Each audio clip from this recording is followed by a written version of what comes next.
Come on in. This is part 2 to the live that we started earlier today. And let me know how you are spoiling yourself here on this self-care Sunday. How do you wind down and get mentally and physically prepared for the following work week? Most importantly, how do you get prepared for Monday that kicks off the week? Also, let me know where you are from as you come in. Let me know your city, state, or country in the comments. If you're not familiar with me, my name is Aries Rose, and welcome to Aries Rose TV. On this channel, we talk about streaming, movies, TV shows, lifestyle, world news, local news, politics, celebrity news. Basically, anything I find interesting, I come on and discuss with my Aries crew. And today, we're just dedicating this particular live to Diddy. The trial is winding down. The prosecution and the defense have both done their closing arguments.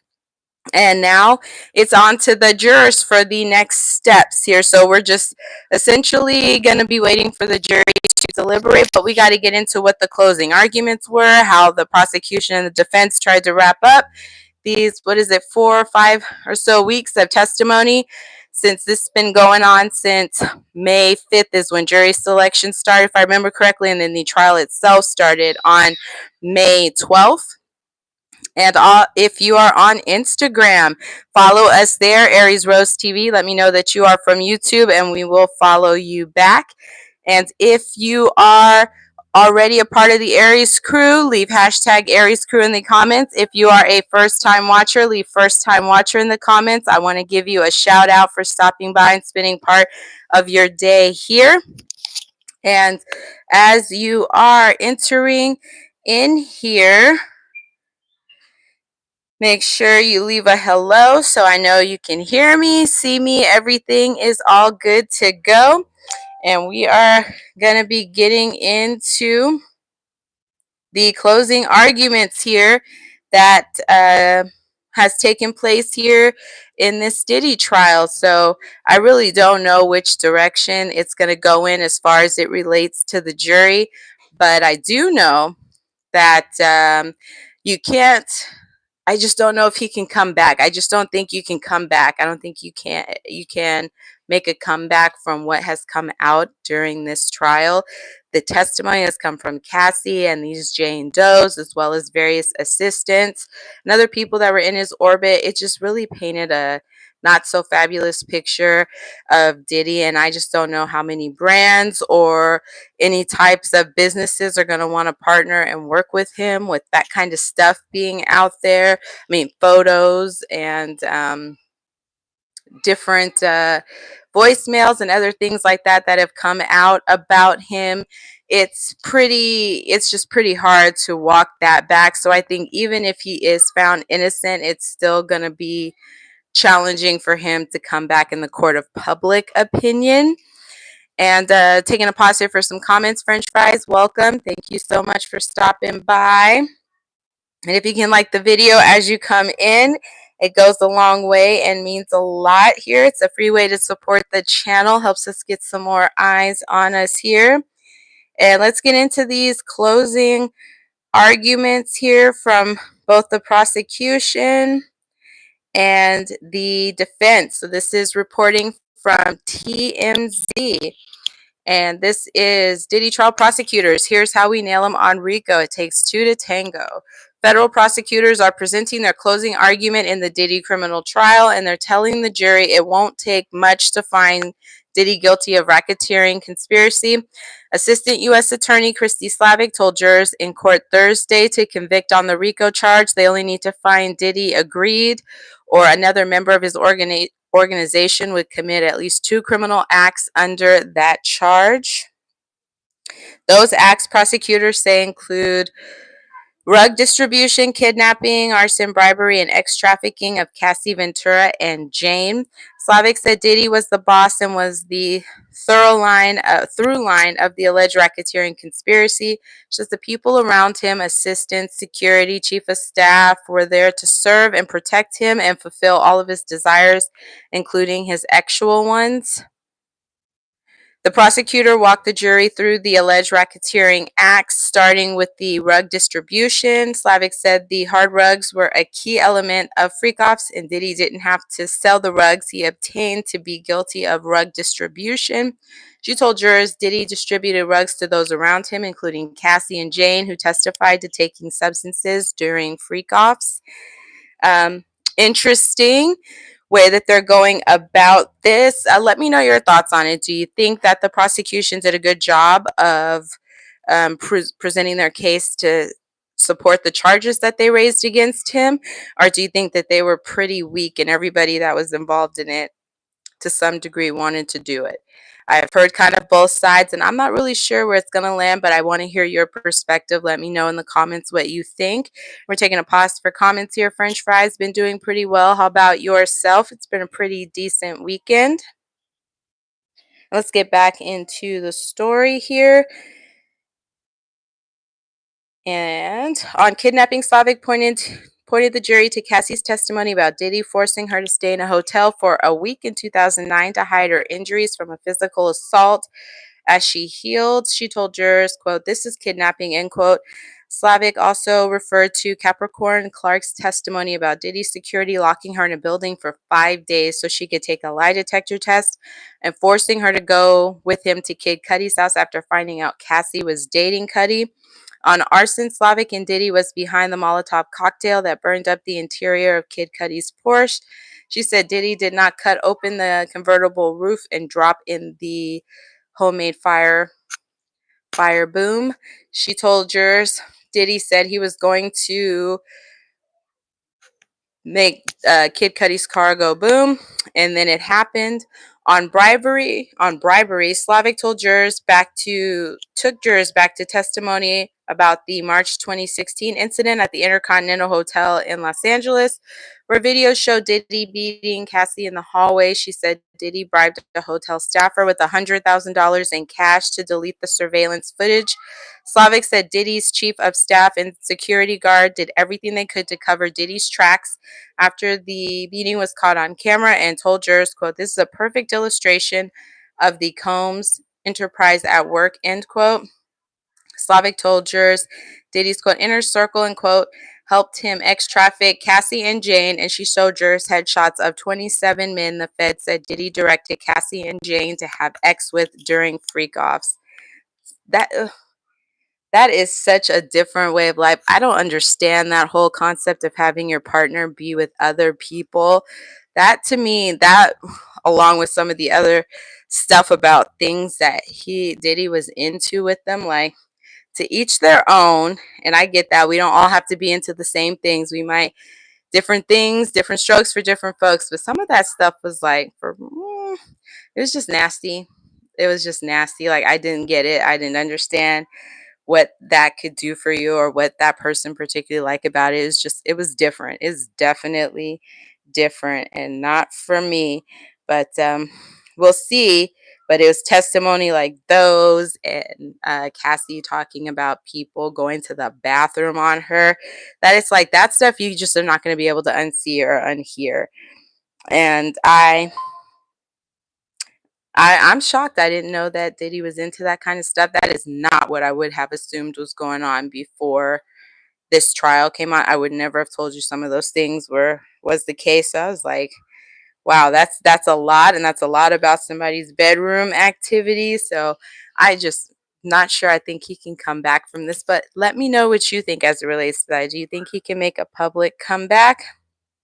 And that one other piece here, we also got to get into what the defense was saying for their closing arguments here. And give me just a few moments.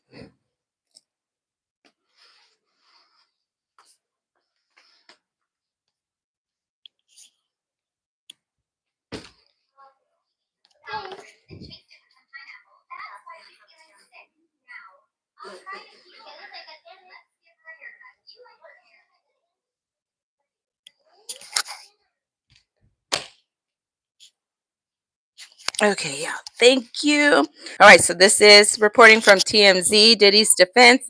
Case is just Cassie's 30 million money grab, modern day love story. Diddy's defense says the whole criminal case boils down to the almighty dollar, and co-lead attorney Mike Agnifilio is telling jurors that that's the only reason they're even in court. Money, money, money. Agnifilio's taken the reins on the defense's closing argument Friday and took jurors back to what the defense says is the beginning of the case against Diddy, Cassie's 2023 civil lawsuit. As Agnifilio put it, Cassie, quote, is sitting somewhere in the world with $30 million, end quote, referencing the $20 million settlement in her Diddy suit and the $10 million deal she cut with the owner of the Intercontinental Hotel in Los Angeles, the scene of the infamous beating video. Agnifilio tried to portray Cassie not as a victim, but as the winner, someone who beat Diddy 100 to 1 because she walked away with a boatload of cash and he's sitting in jail with his life on the line. And we got Diddy's attorney told jurors Cassie and Diddy were swingers and that Diddy did not force her into having sex with male escorts during freak-offs, as prosecutors allege. He said the freak-offs were part of a lifestyle. They had a modern-day love story. I don't know if I call it that, but okay. Agnifilio said of Cassie, quote, she's a woman who actually likes X, good for her, end quote. He didn't say she could have left at any point. He said she could have left at any point, but didn't. And when she finally left Diddy, nothing happened to her. And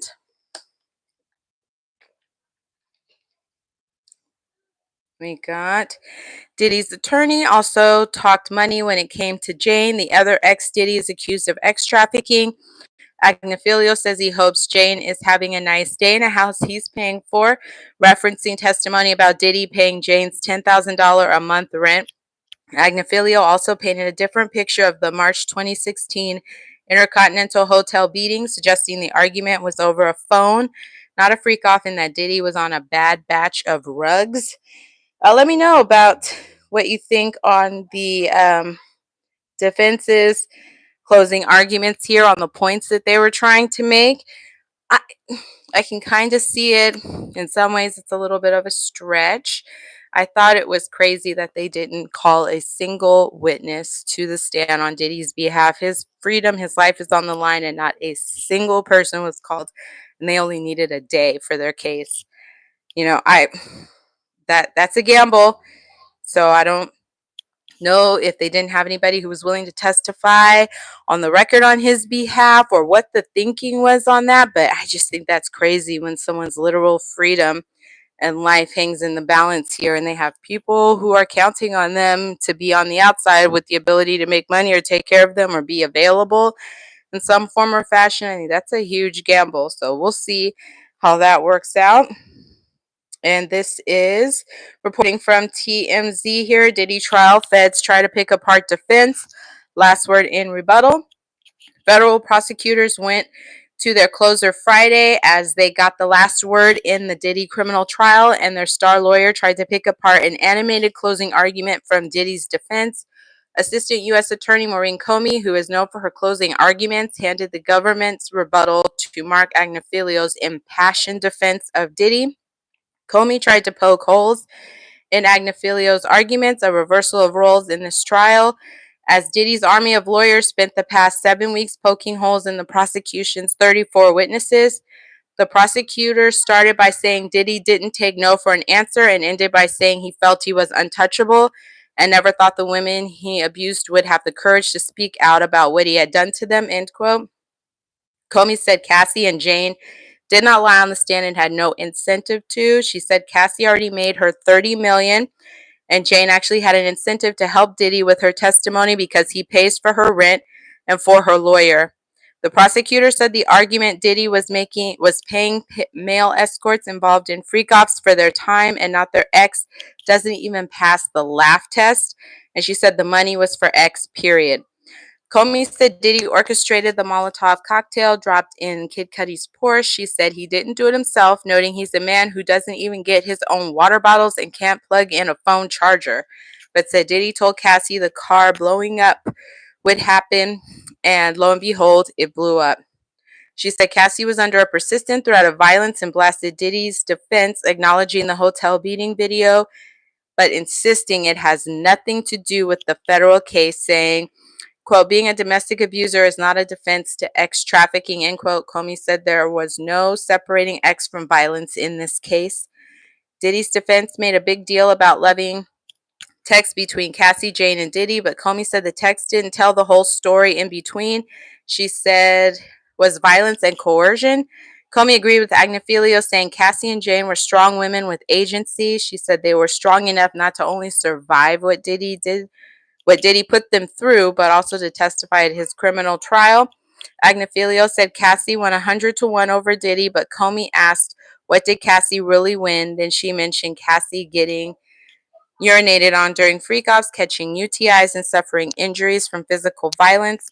Comey ended by saying Diddy thought he was above the law, but she reminded jurors Diddy, quote, is not a god, end quote, and she urged them to find him guilty, just as Agnifilio urged them to have the courage to acquit. All right. Very interesting. We'll see how that lands with the jurors, where they kind of stand from all the testimony that they've heard. They got a perspective of being able to see these people, see the body language, can try to tell the sincerity or the validity of what they're saying. We're just able to hear words because they don't allow photos or actual video to be taken in a federal courtroom. So you just get courtroom sketches and report backs from people who are in the room. So you can't tell unless you're there yourself. So I'm very interested to see how it will land with the jury. Let me know your thoughts in the comments.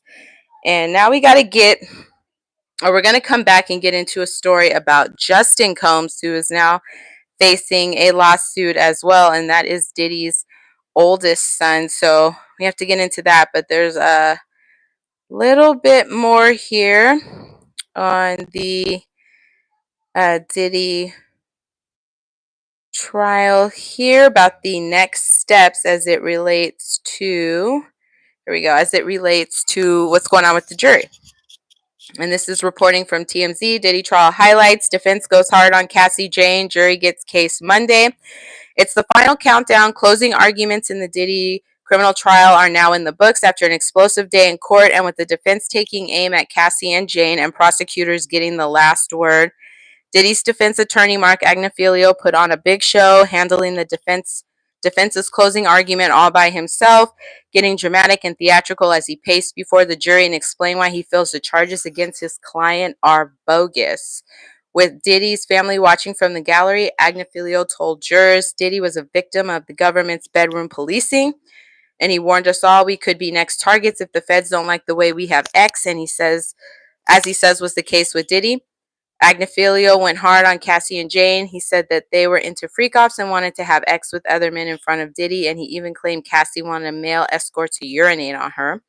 Cassie was 9 months pregnant when she took the stand, and jurors have also seen her in a freak-off video, But Agnifilio seemed to be taking a bit of a risk in playing with fire by going in so hard on Cassie. Agnifilio picked apart the charges against Diddy, and he may have created enough reasonable doubt, but the hardest ones to argue against are easily the 2 charges of transportation to engage in prostitution.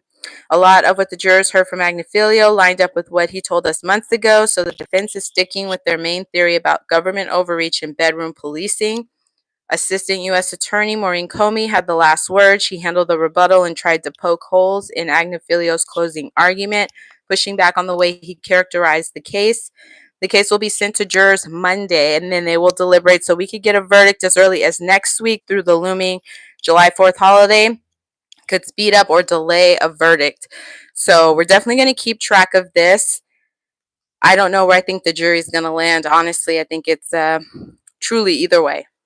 Truly, it could go either way. I'm not 100% convinced he's not guilty, but I'm not 100% convinced that they have totally proven all the charges that are still against him. So we'll see which way the wind blows for him on that. And now we're going to get into a lawsuit that's going on with his oldest son, Justin. And this is reporting from TMZ. Diddy and Justin Combs sued. They lured me into LA for a GR. So multiple people R'd this person, and we're on YouTube, so we kind of got to talk around in terms, but follow me here.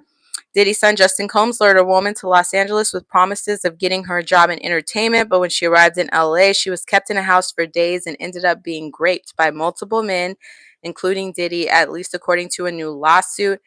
In the lawsuit obtained by TMZ, the woman claims Justin initially contacted her through Snapchat in 2017, and they messaged back and forth with the woman, eventually sending Justin risque photos at his request. She said after she sent the snaps, Justin offered to fly her to LA for the weekend.